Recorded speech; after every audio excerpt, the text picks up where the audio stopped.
एक बार की बात है, एक गांव में एक ब्राह्मण रहता था। वह सुबह उठता, नहाता, पूजा करता, खाना खाता और फिर सो जाता था। उसके पास किसी भी चीज की कमी नहीं थी। एक बड़ा खेत, खाना पकाकर देने वाली एक सुंदर सी पत्नी और 2 बच्चों का अच्छा परिवार था। सब कुछ होने के बाद भी ब्राह्मण के घर वाले एक बात से बहुत परेशान थे।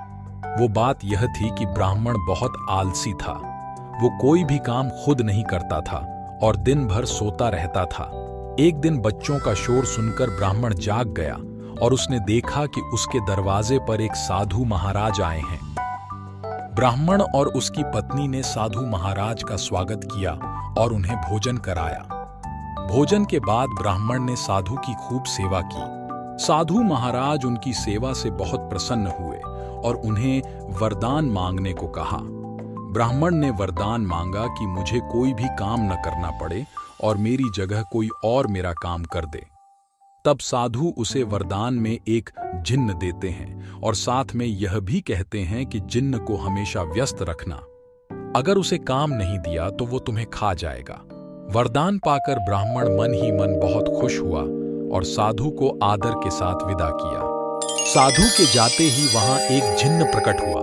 पहले तो ब्राह्मण उसे देखकर डर जाता है, लेकिन जैसे ही वो ब्राह्मण से काम मांगता है तब ब्राह्मण का डर दूर हो जाता है और वो उसे पहला काम खेत जोतने का देता है। जिन्न वहां से गायब हो जाता है और ब्राह्मण की खुशी का ठिकाना नहीं रहता।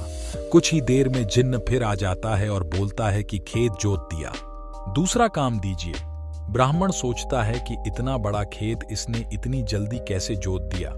ब्राह्मण इतना सोच ही रहा था कि जिन्न बोलता है कि जल्दी मुझे काम बताओ, नहीं तो मैं आपको खा जाऊंगा। ब्राह्मण डर जाता है और बोलता है कि जाकर खेतों में सिंचाई करो। जिन्न फिर वहां से गायब हो जाता है और थोड़ी ही देर में फिर आ जाता है। जिन्न आकर बोलता है कि खेतों की सिंचाई हो गई, अब अगला काम बताइए। ब्राह्मण एक एक कर सभी काम बताता जाता है और जिन्न उसे चुटकियों में पूरा कर देता है। ब्राह्मण की पत्नी यह सब देख रही थी और अपने पति के आलसीपन पर चिंता करने लगी। शाम होने के पहले ही जिन्न सभी काम कर देता था।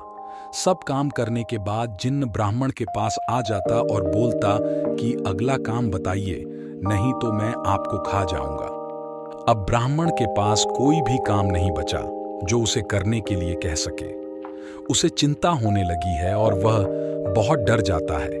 जब ब्राह्मण की पत्नी अपने पति को डरा हुआ देखती है तो अपने पति को इस संकट से निकालने के बारे में सोचने लगती है। वह ब्राह्मण से बोलती है, स्वामी, अगर आप मुझे वचन देंगे कि आप कभी आलस नहीं करेंगे और अपने सभी काम खुद करेंगे तो मैं इस जिन्न को काम दे सकती हूँ। इस पर ब्राह्मण सोचता है कि पता नहीं यह क्या काम देगी।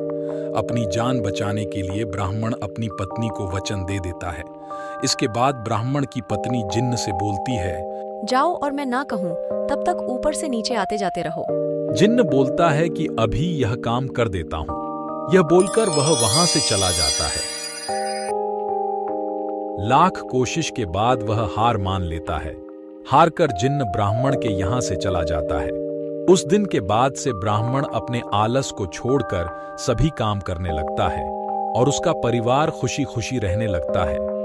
कहानी से सीख, हमें कभी आलस नहीं करना चाहिए।